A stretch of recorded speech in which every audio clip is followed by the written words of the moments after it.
મિત્રો, શરીરને બહારથી ચોખ્ખું રાખવું જેટલું જરૂરી છે તેનાથી ઘણું બધું જરૂરી છે શરીરને અંદરથી સાફ રાખવું. પરંતુ આપણે ત્યાં ઊંધું હોય છે.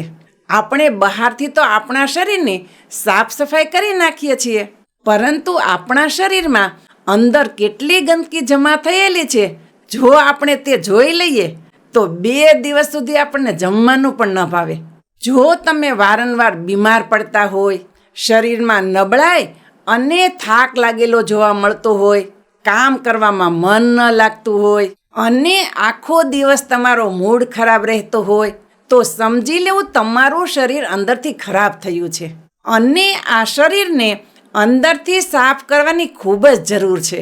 તો આજે આપણે જાણીશું આયુર્વેદની રીતે શરીરને ચોખ્ખું કરવાની 5 રીત, જેનું અનુકરણ કરીને આપણે આપણા શરીરને અંદરથી એટલે કે આપણા આંતરડાની સાફ સફાઈ કરી શકીશું. મિત્રો, આયુર્વેદની અંદર શરીરને શુદ્ધ કરવું એ આયુર્વેદનો ખૂબ જ મહત્વનો ભાગ છે, જે ફક્ત આપણને બીમારીથી જ બચાવતું નથી પરંતુ આપણને મગજથી ચપળ પણ બનાવે છે. તો ચાલો જાણીએ શરીરને અંદરથી ચોખ્ખું રાખવું શા માટે જરૂરી છે. સૌથી પહેલાં જાણીએ આપણા શરીરમાં આ ગંદકી આવે છે ક્યાંથી અને કઈ રીતે આ આપણા સ્વાસ્થ્યને નુકસાન કરે છે. શરીરની અંદર જામેલી આ ગંદકીને આયુર્વેદની ભાષામાં અમા કહેવાય છે અને આ અમા ખોરાક ખાવાની ખરાબ આદતના હિસાબે થાય છે. જ્યારે આપણે ખોટા સમયે કોઈ ખોરાક ખાઈએ છીએ અથવા તો અનહેલ્ધી ખોરાક ખાવાનું પસંદ કરીએ છીએ તો એના કારણે આપણી પાચન ક્રિયા સરખી રીતે કાર્ય કરતી નથી અને આ અપાચન થયેલા પદાર્થથી જ અમા બનવાની શરૂઆત થાય છે. અને આ અમા સૌથી વધુ આપણા આંતરડાની અંદર જમા થાય છે અને જ્યારે આપણા આંતરડામાંથી આપણું શરીર સારા પોષક તત્વો ગ્રહણ કરતું હોય ત્યારે આ અમા ત્યાંથી લોહીની મારફતે આપણા આખા શરીરમાં ફરવા લાગે છે અને આ ગંદકી આપણા આખા શરીરની અંદર ફેલાઈ જાય છે, આપણા શરીરના મહત્વપૂર્ણ અંગો સુધી પહોંચી જાય છે અને તેના પરિણામે આપણા શરીરમાં ઘણી તકલીફો પણ સર્જાઈ શકે છે. હવે તમે જ વિચારો, તમારા શરીરમાં આ ગંદકી શરીરના મુખ્ય અંગોમાં લાંબા સમય સુધી જમા થતી રહે તો તેનું શું પરિણામ આવશે? તેનું પરિણામ લાંબા સમયની બીમારીઓને આમંત્રણ આપે છે. તમારી રોગ પ્રતિકારક શક્તિ પણ નબળી પડવા લાગે છે અને આપણા શરીરના જરૂરી તત્વો જ આપણા શરીરની ઉપર નુકસાન કરતા થઈ જાય છે અને તેના પરિણામે હોર્મોનલ ઇનબેલેન્સ થઈ જાય છે, જે શરીરમાં ઘણી બધી રીતની બીમારીઓને ઉત્પન્ન કરવા માટે જવાબદાર હોય છે. આટલું જ નહીં, મગજના સ્વાસ્થ્ય ઉપર પણ ઘણી અસર પડે છે. એન્ઝાયટી, તણાવ, મૂડ વારંવાર બદલવો જેવી સમસ્યાઓ જોવા મળે છે. એટલે મિત્રો, આંતરડાની સફાઈ માટે આપણે ગંભીરતાથી વિચારવું જોઈએ.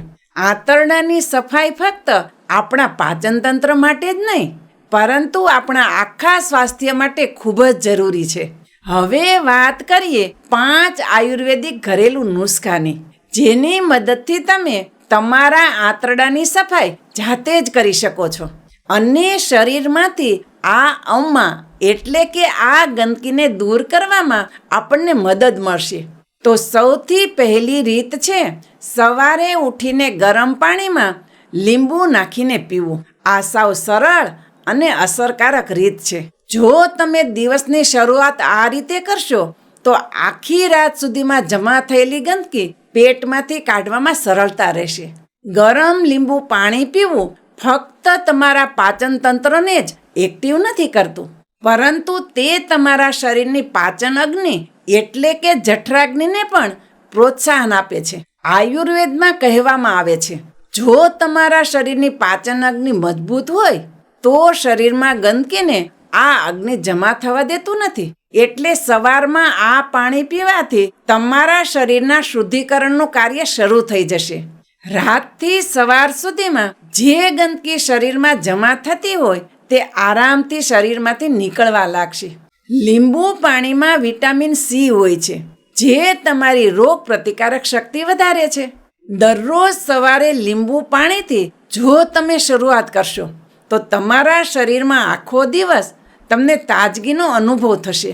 તો દરરોજ સવારે તમારે ભૂખ્યા પેટે 1 ગ્લાસ ગરમ પાણીમાં લીંબુ નાખીને જરૂર પીવું જોઈએ. બીજી મહત્વની રીત છે, પ્રોસેસ કરેલા અને તળેલા ખોરાક તમારે ન ખાવા જોઈએ. અને તમારા ભોજનમાં રોટલી ઓછી, તેની સામે શાકભાજીની માત્રા વધારવી જોઈએ.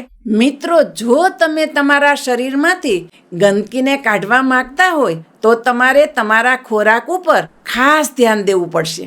તળેલા અને પ્રોસેસ કરેલા ખોરાકમાં ખૂબ જ વધુ માત્રામાં શરીરને નુકસાનકારક ચરબી અને કેમિકલ હોય છે, અને જે આપણા લીવરની ઉપર વધુ લોડ આપે છે અને તમારા પાચન તંત્રને ડિસ્ટર્બ કરી નાખે છે.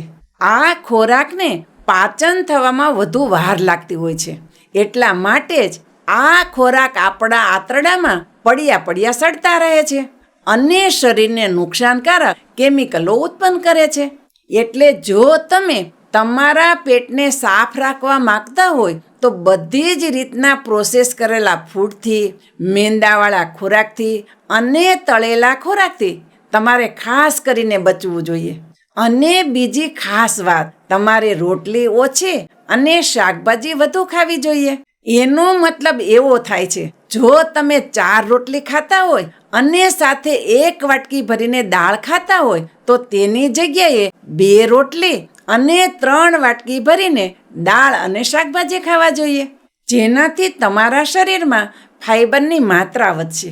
અને આ ફાઈબર આપણા પેટ અને આંતરડાને સાફ કરવા માટે, શુગરના શોષણને ઘટાડવા માટે અને શરીરમાં કોલેસ્ટ્રોલના બેલેન્સ માટે એક રક્ષકની જેમ કાર્ય કરશે.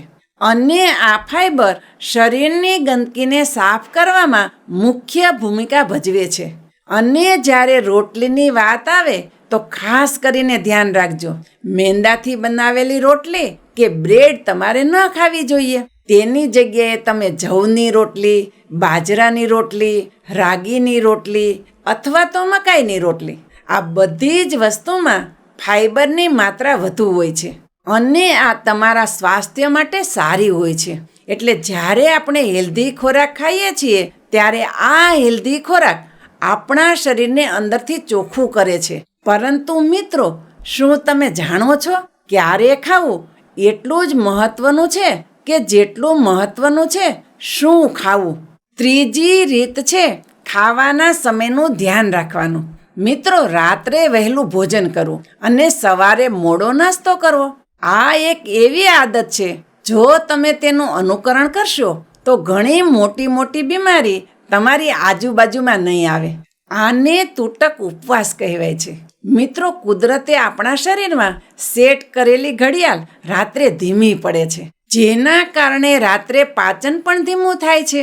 એટલે વહેલા રાત્રે ભોજન કરી લેવાથી તમે તમારા પાચન તંત્રને આરામ આપી શકો છો, જેથી સવાર સુધીમાં તમારા આંતરડામાં જે ગંદકી જમા થઈ હોય તેને તે સાફ કરી શકે.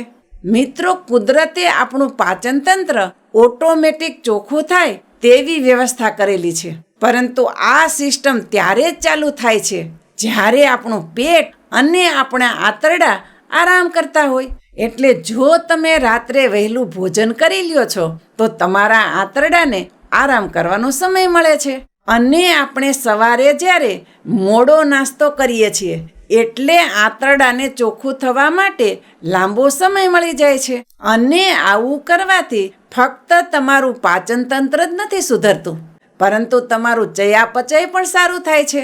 અને ચયાપચય સારું હોવાથી તમારા શરીરમાંથી વધારાની ચરબી દૂર થવામાં મદદ મળે છે અને આખો દિવસ તમારા શરીરમાં એનર્જી પણ વધુ રહે છે અને તમે વધુ હેલ્ધી બનેલા રહો છો. હવે વાત કરીએ ચોથી મહત્વની રીત વિશે, જે છે દરરોજ હળવી કસરત કરવી કે યોગા કરવા. દરરોજ થોડીક વાર કસરત કે યોગા કરવા આપણા શરીરને ફિટ તો રાખે જ છે, સાથે શરીરને અંદરથી શુદ્ધ કરવામાં આપણી મદદ કરે છે. જ્યારે તમે કસરત કે યોગા જેવી શારીરિક ક્રિયા કરો છો તો તમારા શરીરમાં લોહીનું પરિભ્રમણ વધે છે અને તેના કારણે તમારા શરીરના બધા અંગોમાં જરૂરી પોષક તત્વો અને ઓક્સિજન સારી માત્રામાં મળે છે અને શરીરમાં જમા થયેલી ગંદકીને દૂર કરવામાં પણ આ તમારી મદદ કરે છે. જો તમે કસરત અને યોગા કરો છો તો તમને પરસેવો પણ પડે છે અને આ પરસેવા દ્વારા જ શરીરમાંથી ઘણી ગંદકી બહાર નીકળતી હોય છે. અને મિત્રો, આયુર્વેદમાં તો એ પણ કહેવામાં આવ્યું છે, શારીરિક એક્ટિવિટી કરવાથી વાત, પિત્ત અને કફ આ ત્રણેય દોષનું સંતુલન બનેલું રહે છે, જે તમારા પૂરા સ્વાસ્થ્ય માટે ખૂબ જ જરૂરી છે. એટલે તમે ઈચ્છો તો યોગા કરો, જોગિંગ કરો, સ્વિમિંગ કરો અથવા તો સાયકલ ચલાવો. કોઈ પણ વસ્તુ કરીને દરરોજ શારીરિક એક્ટિવિટી જરૂરી છે, જેનાથી તમારું શરીર શુદ્ધ થવામાં ઘણી મદદ મળશે. એટલા માટે તમારે તમારા શરીર માટે દરરોજ 30 મિનિટથી લઈને 1 કલાક સુધીનો સમય જરૂર કાઢવો જોઈએ અને તેમાં તમારા શરીરને અનુકૂળ હળવી કસરત અથવા તો ચાલવાનું રાખવું જોઈએ. 5મી મહત્વની રીત છે, અઠવાડિયામાં 1 દિવસ તમારે જરૂર ઉપવાસ કરવો જોઈએ અને આ ઉપવાસ કે ફાસ્ટિંગ તમારા શરીરને શુદ્ધ કરવા માટે વૈજ્ઞાનિક રીતે સાબિત થયેલી વસ્તુ છે. જ્યારે તમે ઉપવાસ કરો છો ત્યારે તમારું પાચન તંત્ર થોડુંક આરામ કરે છે અને આ આરામ તમારા પાચનને સંબંધિત અંગોને ઓટોમેટિક રિપેર થવા માટેનો સમય મળે છે અને તમારા શરીરમાં જમા થયેલી ચરબીને એનર્જી તરીકે ઉપયોગમાં લઈ અને તમારું વજન ઘટાડે છે અને ચરબીની સાથે જમા થયેલી ગંદકીને પણ ઉપયોગમાં લેવામાં આવે છે અને આવી રીતે તમને એક નવી એનર્જીનો અહેસાસ થશે. તમે ઈચ્છો તો અઠવાડિયામાં 1 વખત આખો દિવસ ઉપવાસ કરી શકો છો અને તેની જગ્યાએ તમે ઈચ્છો તો અઠવાડિયામાં 1 દિવસ લિક્વિડ ઉપર એટલે કે પાણી, જ્યુસ, હર્બલ ચા આવી બધી વસ્તુને પીને પણ ઉપવાસ કરી શકો છો.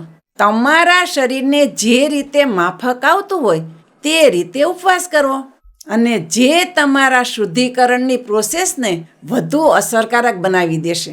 મિત્રો, આ હતી તે 5 આયુર્વેદિક રીત જેનાથી તમે તમારું શરીર અંદરથી ચોખ્ખું કરી શકો છો. મિત્રો, મને આશા છે આજનો આ વિડીયો તમને જરૂર પસંદ આવ્યો હશે અને આ વિડીયોમાંથી તમે કંઈક ને કંઈક નવું શીખ્યા હશો. જો વિડીયો તમને સારો લાગ્યો હોય તો વિડીયોને લાઈક અને ચેનલ ઉપર નવા હોય તો ચેનલને સબસ્ક્રાઈબ પણ કરો અને બધા લોકો સાથે શેર કરો.